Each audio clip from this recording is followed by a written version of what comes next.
Assalamualaikum warahmatullahi wabarakatuh. Selamat datang di channel Calon Surga Temboro Madinahnya Indonesia. Jangan lupa subscribe, like, dan share. Pencet tombol loncengnya supaya Anda mendapatkan video tentang informasi Temboro selanjutnya. Di dunia ini manusia melakukan berbagai macam usaha.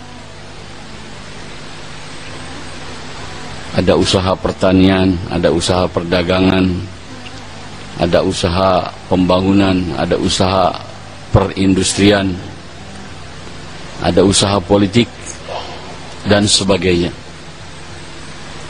Dan setiap usaha ada hasil. Pertanian menghasilkan panen, perdagangan menghasilkan laba atau untung, usaha bangunan menghasilkan bangunan-bangunan, usaha perindustrian menghasilkan benda-benda, usaha politik menghasilkan jabatan atau kekuasaan. Dari semua usaha yang dilakukan oleh manusia ini, usaha yang paling tinggi, usaha yang paling mulia adalah dakwah dan tabligh. Begitu tinggi amal ini, Allah pilih orang-orang untuk melakukan amal ini, tidak sembarang orang. Yaitu dari sekian banyak manusia, Allah memilih dari manusia ini untuk jadi nabi dan rasul. Dan merekalah yang diberikan tugas suci, tugas tinggi, tugas mulia dakwah dan tabligh ini.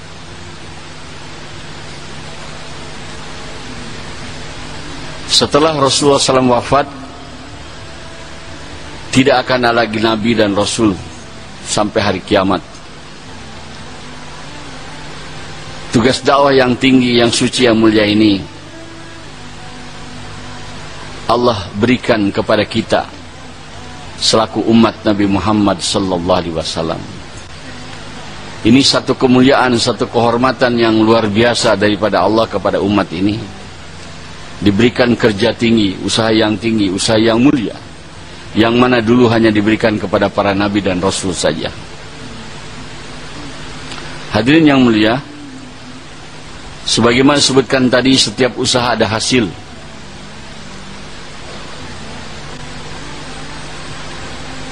Maka demikian usaha dakwah juga mendatangkan hasil. Karena usaha dakwah ini usaha yang paling tinggi, yang paling mulia, maka hasilnya pun yang paling tinggi, yang paling baik. Hasil usaha dakwah ini lebih baik daripada panen, lebih baik daripada laba, daripada dagang, lebih baik daripada bangunan-bangunan, lebih baik daripada benda-benda, lebih baik daripada jabatan dan kekuasaan. Kalau usaha-usaha lain mendatangkan hasil kebendaan, keduniaan, tapi usaha dakwah ini lain. Kalau kita terjun dalam usaha ini, bukan Allah datangkan kebendaan, itu tidak ada nilainya di sisi Allah Subhanahu wa Ta'ala. Tapi Allah akan datangkan kepada kita sifat, yaitu sifat-sifat yang baik, yang mana dengan sifat ini manusia akan menjadi mulia. Allah Subhanahu wa Ta'ala ciptakan kita, hidupkan kita di dunia ini untuk usaha berjuang mendatangkan sifat, bukan berjuang mendatangkan kebendaan-kebendaan. Melalui usaha dakwah ini, sifat-sifat yang baik, sifat-sifat yang dicintai oleh Allah akan datang kepada kita, sehingga akan menyebabkan Allah cinta dengan kita, dan Allah akan beserta dengan kita. Kalau kita memiliki sifat-sifat yang disukai, yang dicintai oleh Allah, maka pertolongan Allah, bantuan Allah senantiasa bersama kita. Orang yang sudah memiliki sifat, kalau ada keperluan apa-apa, hanya tinggal angkat tangan saja, ya Allah, ya Allah, ya Allah. Allah akan datangkan apa yang dikehendakinya. Inilah hasil usaha dakwah. Ya hadirin, saya ulangi, usaha dakwah ini bukan maksud untuk mendapatkan kebendaan sebagaimana usaha yang lain, tapi usaha dakwahnya akan mendatangkan sifat. Kata Maulana Yusuf rahmatullahi alaih, kalau kita dakwah dengan tertib, dengan berkorban, pertama-tama Allah akan datangkan kepada kita sifat iman. Allah akan datangkan kepada kita sifat iman. Iman ini perkara yang sangat berharga, perkara yang sangat mahal, perkara yang sangat tinggi. Begitu mahalnya, begitu tingginya ini iman, Allah tidak berikan kepada setiap orang. Bahkan boleh dikatakan kebanyakan manusia ini tidak dapat kurnia iman daripada Allah Subhanahu wa taala. Kalau kita lihat zaman sekarang di negeri yang dikatakan maju macam Amerika, Europe, Australia, Jepang, Cina, banyak manusia Allah berikan di sana kekayaan, harta benda, rumah, kendaraan dan sebagainya. Tapi Allah tidak berikan iman. Orang yang semacam ini, walaupun memiliki segala-galanya daripada keduniaan, tapi iman tidak ada, begitu mati akan tersiksa untuk selama-lamanya. Jadi orang yang tidak memiliki iman itu hidupnya hanya menunggu ajab datang saja. Walaupun dia orang kaya, walaupun berkuasa, orang yang tidak ada iman, hidupnya menunggu ajab datang. Begitu mati, ajab akan datang terus selama-lamanya. Maka kita jangan membanggakan mereka dari kemajuan keduniaannya, itu tidak ada arti. Kita harus punya sifat kesian kepada mereka itu. Kesian. Mereka bakal binasa, bakal kena siksa. Jangan terpukau, jangan kagum dengan kemajuan mereka itu. Tidak ada artinya di sisi Allah. Demikian bahayanya orang kalau tidak memiliki iman. Alhamdulillah kita bersyukur kepada Allah. Allah kurniakan kepada kita iman. Kalau kita mati dengan membawa iman, walaupun iman kita itu sebesar debu kecil, dalam hadis sebutkan Allah akan masukkan kita ke dalam surga yang luasnya 10 kali dunia. Itu nilai iman. Iman yang paling kecil. Dan ahli surga itu di surga menjadi raja. Orang yang memiliki iman paling kecil, dia akan memiliki kerajaan di surga yang luasnya 10 kali dunia. Dan jadi rajanya selama-lamanya. Dunia yang kecil ini dibagi kurang lebih ada 200 negara, 200 kerajaan. Masing-masing berebut ingin jadi raja, ingin jadi kepala negara. Walaupun terbatas, hanya 5 tahun atau 10 tahun. Kadang-kadang belum habis masa jabatannya, sudah digoyang-goyang, diturunkan. Tetapi apabila kita mati membawa iman, kita akan jadi raja di surga. Kerajaan kita paling kecil 10 kali dunia. Dan jadi raja untuk selama-lamanya. Itu nilai iman. Hadirin, iman ini akan datang melalui usaha dakwah.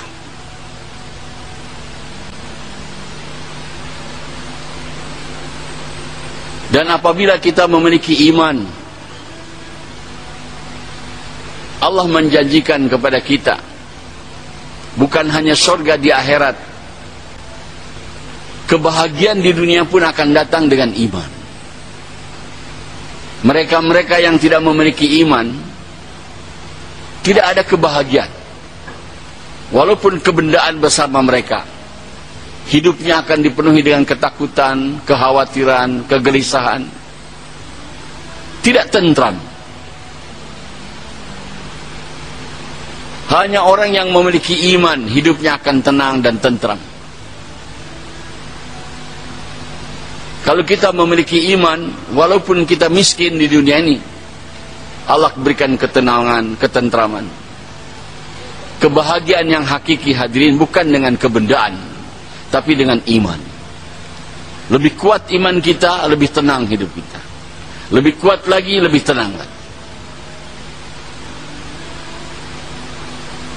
Yang menjadikan manusia gelisah, khawatir, ketakutan dari sebab lemah iman.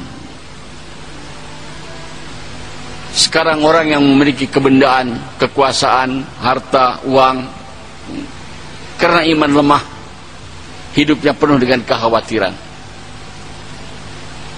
Ya hadirin, ini perkara yang besar. Iman akan datang kepada kita melalui usaha dakwah. Tambah korban kita dalam dakwah, tambah kuat iman kita. Tambah korban lagi, tambah Allah kuatkan lagi. Dan hadirin, kalau kita terus dakwah, korban lagi dan ikut dakwah dengan tertib,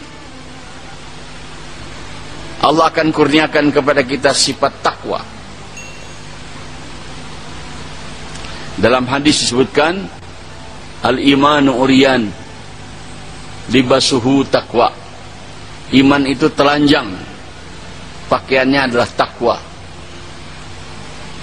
Jadi takwa itu adalah pakaian orang yang beriman. Apa keuntungan hadirin kalau kita memiliki sifat takwa? Allah berfirman dalam Al-Quran, wa man yattaqillah yaj'al lahu makhraja wa yarzuqhu min haitsu la yahtasib. Barang siapa yang takwa kepada Allah, akan dikeluarkan daripada segala kesempitan, dikeluarkan daripada segala problem dan masalah. Yaj'al lahu makhraja wa yarzuqhu min haitsu la yahtasib, dan akan diberikan rizki dari arah yang tidak diduga-duga.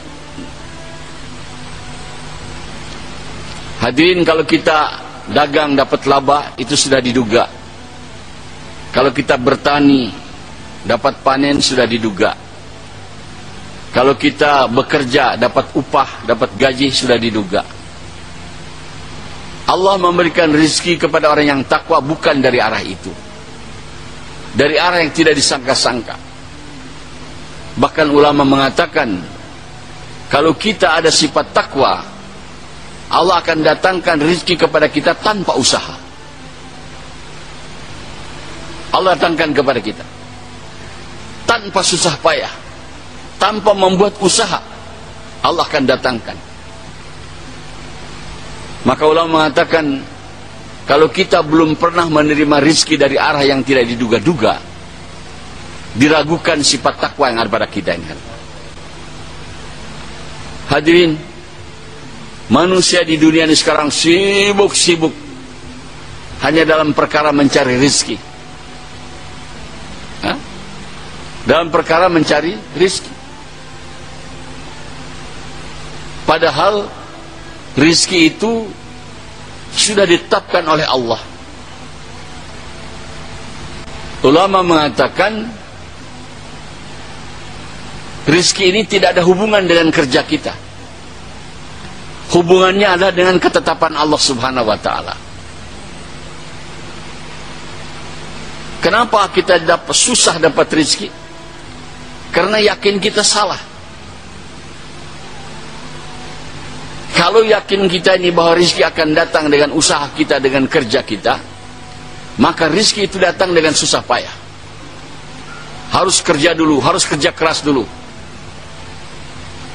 baru datang kepada kita. Tapi kalau kita yakin yang benar bahwa rizki adalah hubungannya dengan ketetapan Allah, dengan ketentuan Allah, maka rizki akan datang kepada kita dengan mudah, tidak melalui susah payah.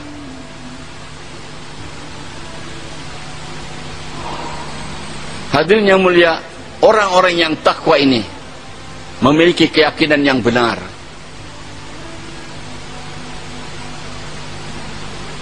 Rizki itu bukan hubungan dengan kerja kita, hubungan dengan ketetapan Allah. Wa fis sama'i rizqukum wa ma tu'adun. Dari langitlah dijanjikan rizki kepada kamu sekalian. Jadi rizki itu tersimpan di langit, dipelihara, dijaga oleh Allah. Tidak akan ada orang lain mengambil rezeki kita. Tidak akan salah datang. Pasti akan datang kepada kita. Sebetulnya kalau kita secara iman, hadirin, apakah dengan kerja atau dengan tidak kerja, dengan usaha atau tidak usaha, rezeki pasti datang kepada kita. Bahkan andai kata kita tidak mau pun, tetap rezeki akan datang kepada kita. Itu kalau kita bicara secara iman. Tapi karena kita iman lemah, khawatir, takut tidak dapat rezeki, seperti keadaan umat Islam sekarang, sibuk mencari rezeki sehingga kewajibannya ditinggalkan, tidak mengamalkan agama, tidak taat kepada Allah gara-gara sibuk cari rezeki saja. Ini satu kejahilan, satu kebodohan. Kalaulah kita bersungguh-sungguh dalam hidup kita ini mentaati Allah Subhanahu wa taala, yaitu kita takwa, maka rezeki itu akan datang kepada kita dengan mudah, tidak dengan melalui susah payah. Ini keuntungan sifat takwa, hadir. Sifat ini akan datang kepada kita melalui usaha dakwah ini. Sehingga usaha dakwah ini membawa kepada keberuntungan, kepada kemudahan, kepada kesenangan. Tidak sebagaimana orang yang belum paham menyangka dakwahnya akan mendatangkan kesulitan, kepayahan. Tidak. Itu orang tidak tahu. Justru Allah berikan usaha dakwah ini kepada kita untuk kesenangan kita, untuk kemudahan kita, untuk kemuliaan kita. Hadirin, kalau kita terus dakwah korban-korban lagi dan ikut dakwah dengan tertib, maka Allah akan kurniakan kepada kita sifat tawakal. Ini juga sifat mahal, hadirin. Apa keuntungan kalau kita memiliki sifat tawakal? Allah berfirman dalam Al-Quran, "Wa may yatawakkal 'ala Allah fahuwa hasbuh." Barang siapa yang tawakal kepada Allah, di bawah jaminan Allah Subhanahu wa taala. Apa maksud jaminan? Garansi. Kalau di satu negara diangkat seseorang jadi presiden atau jadi raja di negara itu, maka segala keperluan daripada kepala negara atau raja itu dijamin oleh negaranya. Tidak perlu pikir bikin rumah, beli kereta, sampai ke gelas, piring dijamin oleh negara, diberi. Tidak usah pikir beli beras, semua ditanggung oleh negara. Demikian kalau kita mempunyai sifat tawakal, dijamin oleh Allah. Kalau negara bisa bankrupt, tidak bisa lagi memberikan jaminan, tapi Allah Subhanahu wa ta'ala tidak pernah bankrupt. Dia yang maha kaya.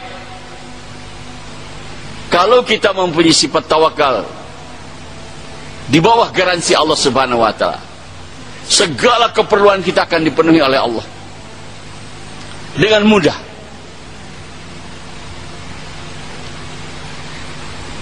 Dalam hadis sebutkan, kalau kita ini memiliki sifat tawakal seperti tawakalnya burung,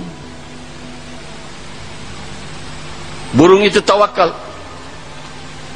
dia tidak punya sawah ladang, tidak punya kedai, tidak punya kilang, tidak punya ofis, pergi pagi dengan perut kosong, pulang sore dengan perut yang penuh. Kalaulah kita memiliki sifat tawakal seperti tawakalnya burung, Allah akan kasih rizki kepada kita sebagaimana Allah mengasih rizki kepada burung.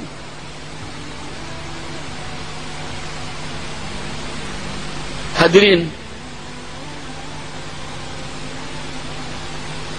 apa itu orang yang tawakal?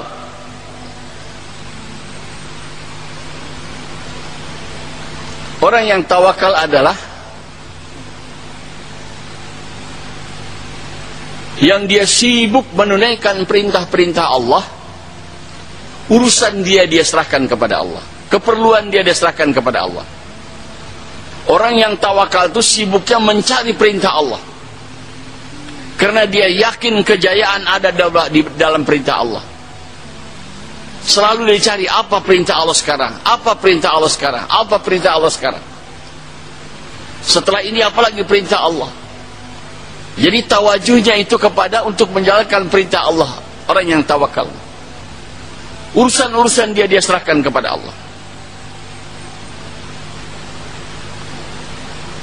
Kalau kita memiliki sifat seperti ini, segala keperluan-keperluan kita dijamin oleh Allah Subhanahu wa ta'ala.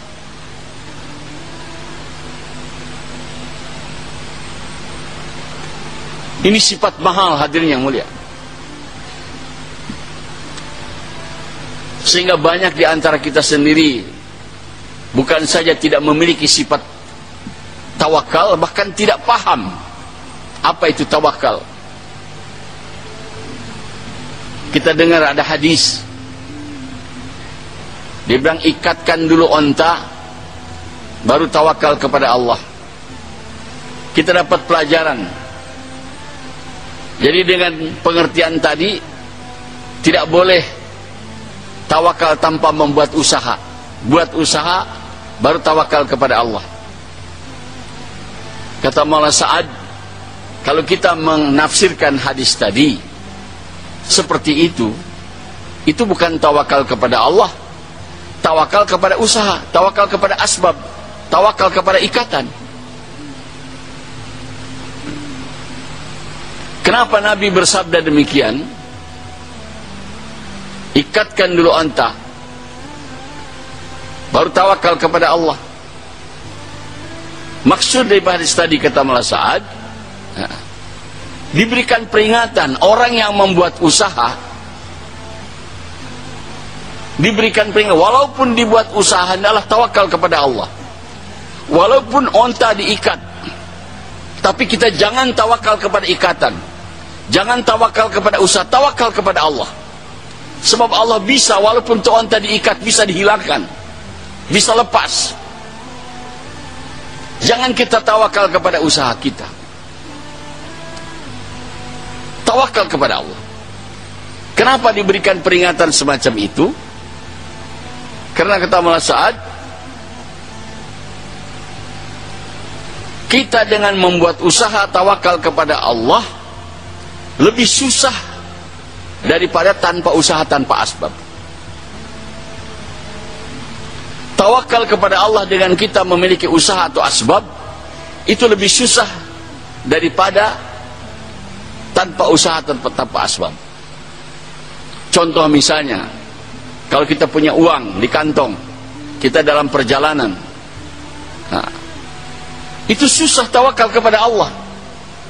Mau tidak mau tawakal itu dengan uangnya, karena ada uang. Tapi kalau uang itu hilang, tidak ada, baru itu mudah tawakal kepada dia. Dia akan ya Allah, ya Allah, ya Allah, udah gak ada jalan lain. Maka Nabi memberikan peringatan, walaupun unta sudah diikat, jangan kita tawakal kepada ikatan, tapi tawakal kepada Allah. Jadi salah hadirin yang menafsirkan bahwa tawakal itu harus membuat usaha.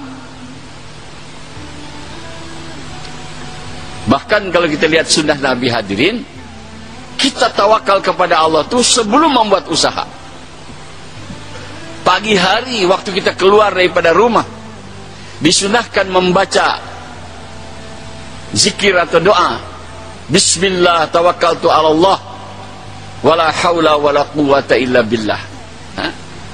Kita sudah buat tawakal kepada Allah, belum lagi usaha, baru keluar daripada rumah. Jangan sudah usaha baru tawakal kepada Allah. Tidak, belum buat usaha kita tawakal kepada Allah. Walaupun kita buat usaha, buat asbab, tetap kita tawakal kepada Allah Subhanahu wa ta'ala. Kalau kita punya sifat seperti itu hadirin, maka segala keperluan kita dijamin oleh Allah Subhanahu wa ta'ala. Wa man yatawakkal 'ala Allah fahuwa hasbuh. Tapi sifat ini hadirin bukan begitu mudah. Harus ada usaha.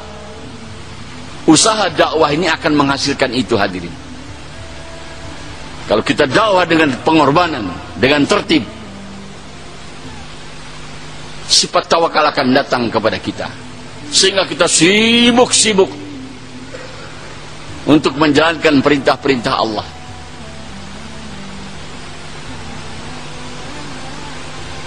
Urusan kita serahkan kepada Allah Subhanahu wa ta'ala. Siti Maryam alaihissalam sudah dinazarkan oleh orang tuanya untuk diwakafkan kepada Allah. Sejak balik tidak ada kerja lain, hanya ibadah saja kepada Allah Subhanahu wa ta'ala, tidak ada kerja lain. Begitu tawakalnya tinggi. Setiap Nabi Zakaria masuk ke kamarnya, didapati di kamar Siti Maryam itu ada makanan, ada rizki, ada buah-buahan. Bahkan aneh katanya, di musim panas ada buah yang musim dingin, di musim dingin ada buah musim panas.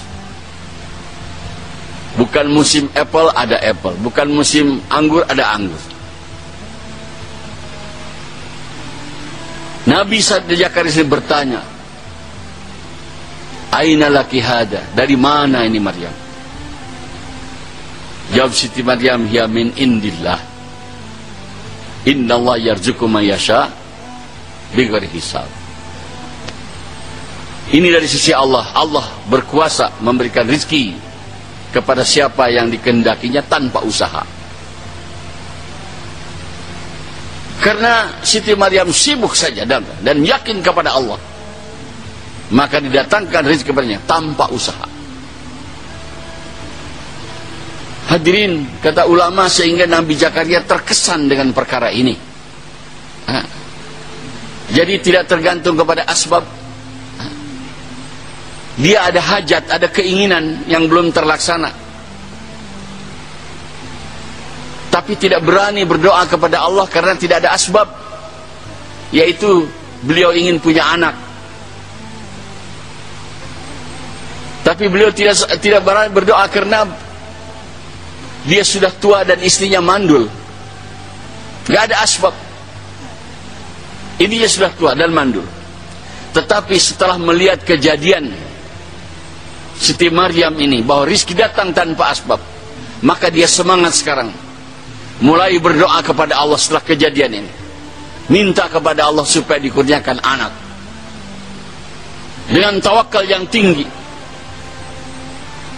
Maka dengan yakin yang benar, dengan tawakal yang tinggi ini, walaupun asbab tidak ada pada Nabi Zakaria, dia sudah tua, istri badul, Allah berikan anak, yaitu yang bernama Yahya, yang Allah jadikan Nabi juga. Hadirin, jadi mudah dan susahnya rezeki datang itu tergantung kepada yakin kita. Kalau yakin kita benar, yakin kepada Allah bahwa rezeki itu berdatang berdasarkan ketetapan Allah Subhanahu wa ta'ala, bukan dari usaha, maka Allah akan datangkan rezeki dengan mudah. Kenapa kita sekarang susah payah untuk dapatkan rezeki? Karena yakin kita salah. Sering kita dengar kita harus kerja keras baru dapat. Maka orang yang yakin semacam ini harus kerja keras dulu baru dapat. Allah inda joni abdibi. Allah itu menurut prasangka hambanya. Kalau dia menyangka rizki ini tidak akan datang kalau tanpa kerja, ya demikian Allah kabul. Tidak datang tanpa kerja. Tapi kalau kita yakin yang benar, fungsi hidup kita untuk menunaikan perintah Allah, maka perkara-perkara keperluan kita nih dijamin oleh Allah Subhanahu wa taala. Hadirin yang mulia, ini sifat akan datang melalui usaha dakwah. Kalau kita dakwah terus korban lagi dan tertib,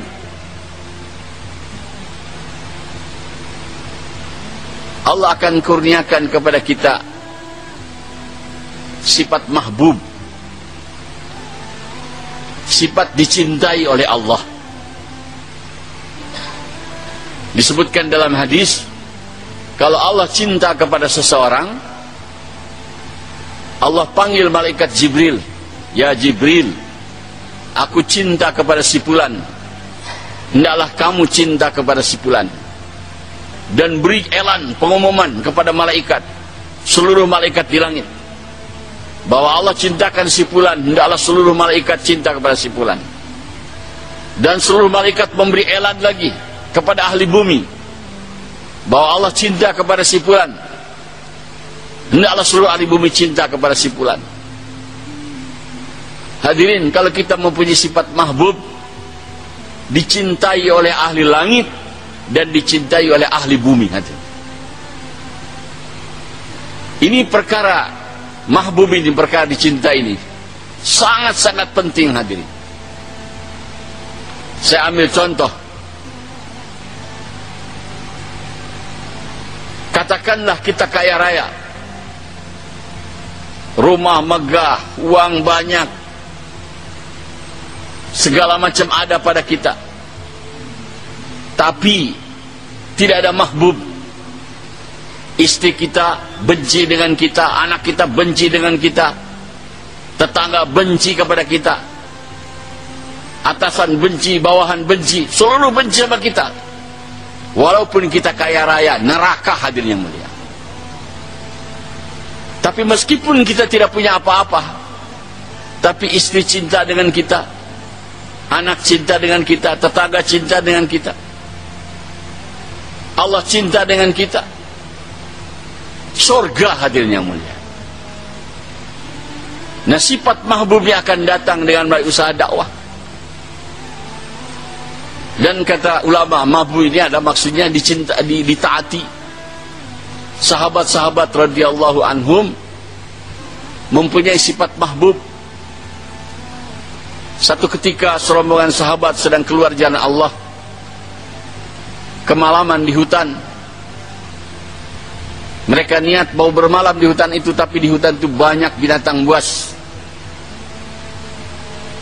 Maka salah seorang sahabat bangkit elan, wahai penghuni hutan, kami adalah sahabat Rasulullah SAW, mau bermalam di hutan ini, hendaklah kamu keluar semua daripada hutan ini. Semua binatang keluar hadirin.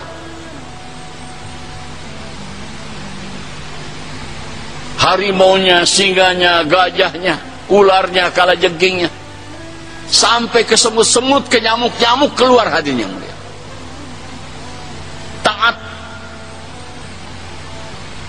Karena sahabat mempunyai sifat mahbub, dicintai oleh ahli langit dan dicintai oleh ahli bumi, ditaati. Hadirin, ini sifat mahal. Ini akan datang kepada kita kalau kita mau korban untuk dakwah. Akan datang ini sifat mahbub pada kita. Bukan dengan usaha-usaha lain. Sifat ini akan datang dengan usaha dakwah. Berikutnya hadirin, kalau kita korban lagi dan dakwah dengan tertib istiqamah, Allah akan datangkan kepada kita sifat sahibud doa. Orang yang sudah menjadi sahibud doa itu, segala doa-doanya dikabulkan oleh Allah. Kalau ada hajat apa saja, tinggal angkat tangan saja, ya Allah, ya Allah, ya Allah. Allah datangkan hajatnya. Bahkan sahibul doa itu hadirin, belum lagi doa, baru ada keinginan dalam hati, sudah Allah datangkan hajatnya. Ini sifat akan datang melalui usaha dakwah. Para nabi menyelesaikan masalahnya bukan dengan kebendaan keduniaan, tapi dengan doa saja. Selesai masalah. Walaupun itu masalah besar.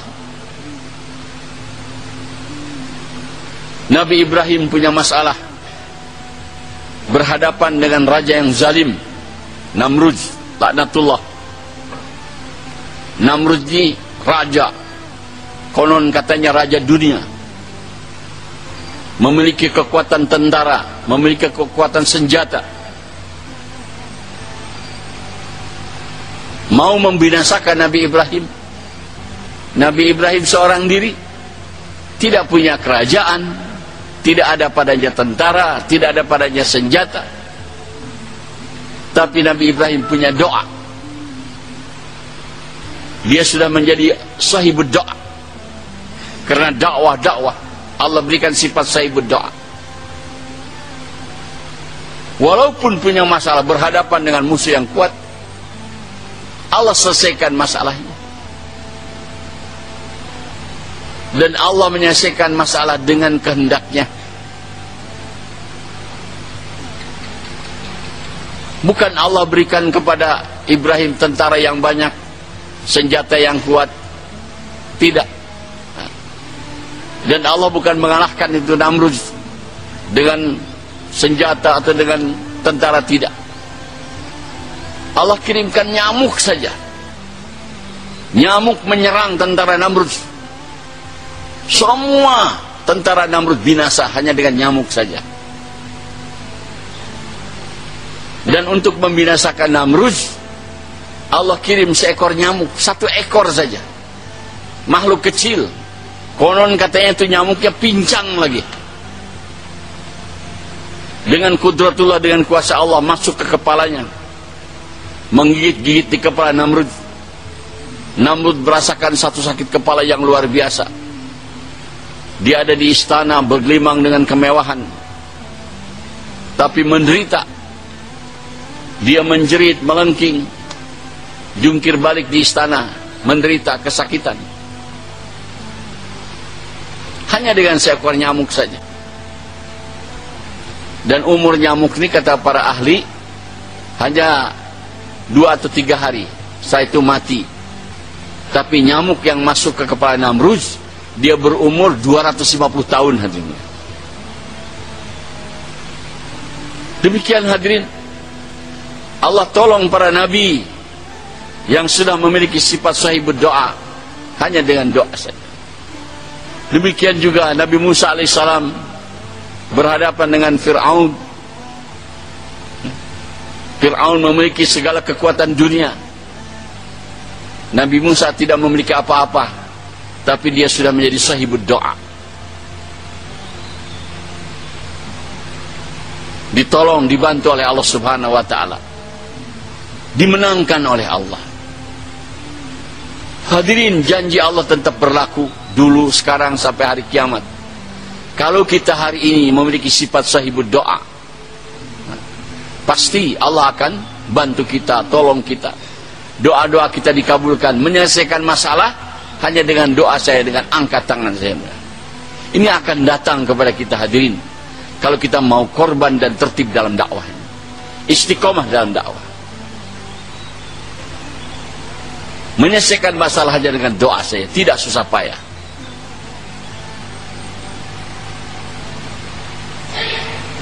Apa hajat kita kepada Allah? Hanya dengan doa Allah tunaikan hajat kita. Hadirin yang mulia,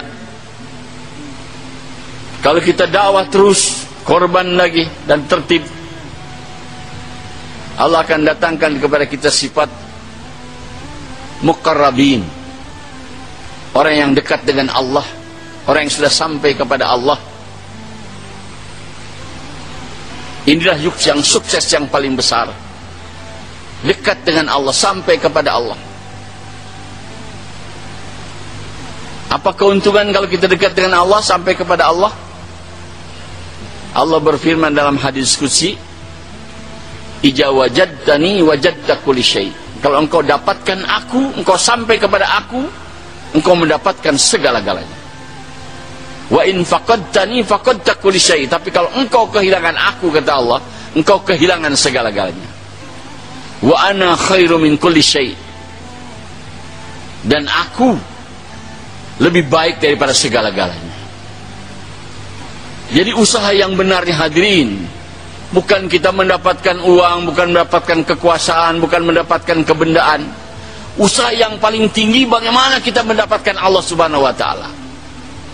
Kalau sudah dapat Allah, kita dapat segala-galanya.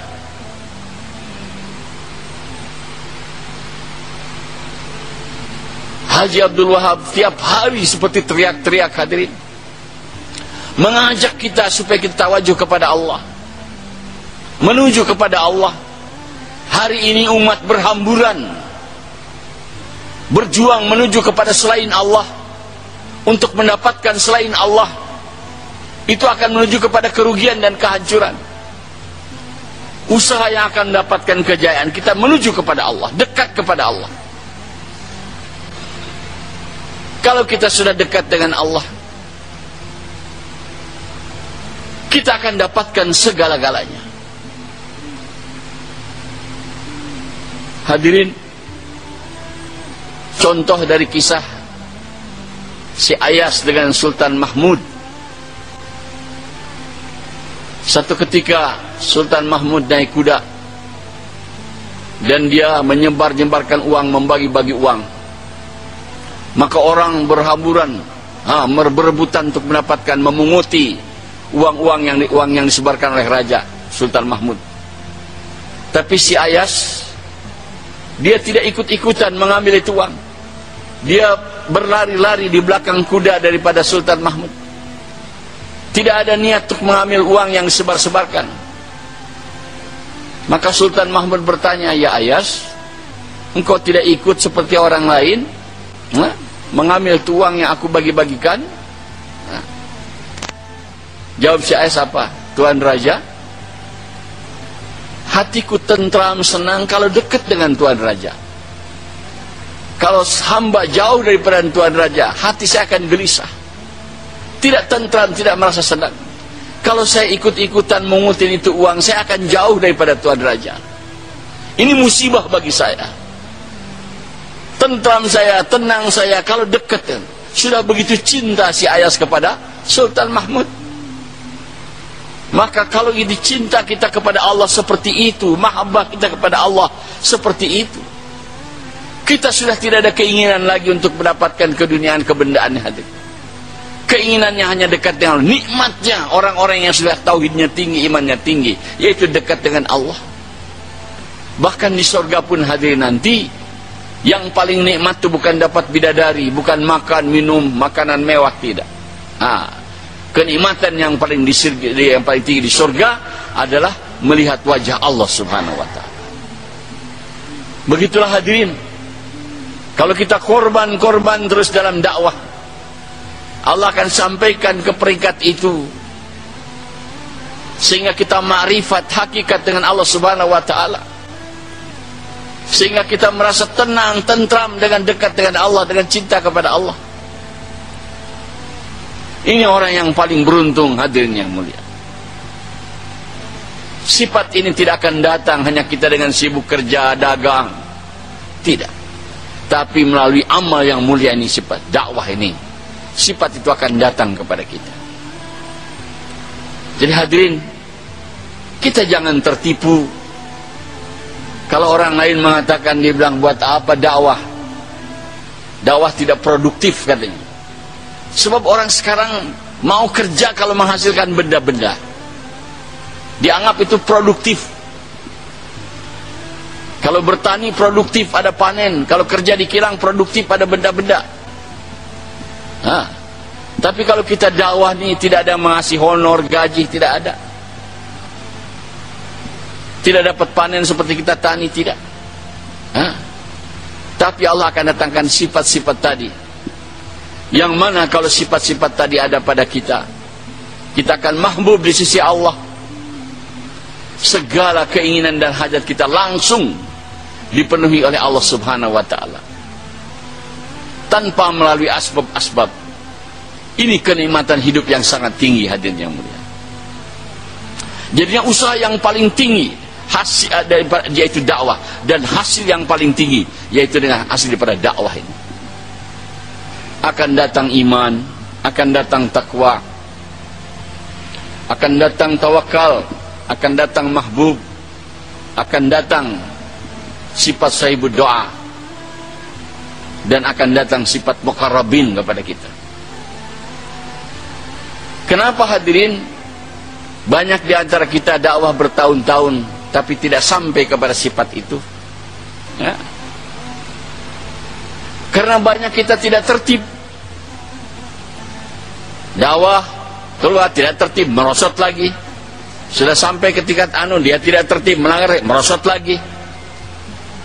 Tapi kalau kita tertib, istiqamah, usul-usul dakwah kita jaga, maka peringkat kita akan naik terus,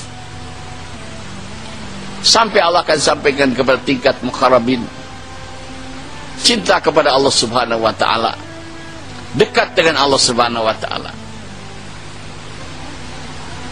Hadirin, pernah Nabi Daud bertanya kepada Allah, ya Allah, siapakah orang yang paling dekat dengan engkau? Jawab Allah, orang yang mengajak orang lain untuk dekat dengan aku, dialah orang yang paling dekat dengan aku. Orang yang mengajak orang lain untuk dekat dengan Allah, dialah orang yang paling dekat dengan Allah. Di riwayat terkatakan pertanyaan Nabi Daud, ya Allah, siapakah orang yang paling kau cintai? Jawab Allah, orang yang mengajak orang lain untuk cinta kepada aku, dialah orang yang akan paling aku cintai. Kata Haji Abdul Wahab, hadirin, kalau ada orang mengaku cinta kepada Allah tapi tidak pernah mengajak orang lain untuk cinta kepada Allah, itu cinta bohong, hadirin yang mulia. Supaya Allah kurniakan kepada kita sifat-sifat tadi, sehingga hidup menjadi mudah. Pertolongan Allah datang kepada kita. Allah itu akan bersama dengan orang yang memiliki sifat. Wa'lamu annallaha ma'al mu'minin, innallaha ma'al muttaqin, innallaha ma'as sabirin. Allah itu akan beserta dengan orang memiliki sifat iman, sifat takwa, sifat sabar, sifat ihsan. Bukan kalau kita jadi orang kaya Allah janji bersama kita, tidak ada. Kalau kita punya jabatan, kekuasaan, Allah akan berjanji bersama kita, tidak ada, hadirin. Kenapa kita usaha kepada yang Allah tidak akan bersama kita? Usaha kepada Allah yang menyebabkan besar dengan kita, untuk jadi iman, takwa, tawakal, sabar, ihsan. Itu janji Allah. Innallaha la ma'al muhsinin. Allah itu berserta orang-orang yang ihsan. Insyaallah niat perhatian. Subhanakallahumma bihamdika nasyhadu an la ilaha illa anta nastaghfiruka wa natubu ilaik. Wassalamualaikum warahmatullahi wabarakatuh.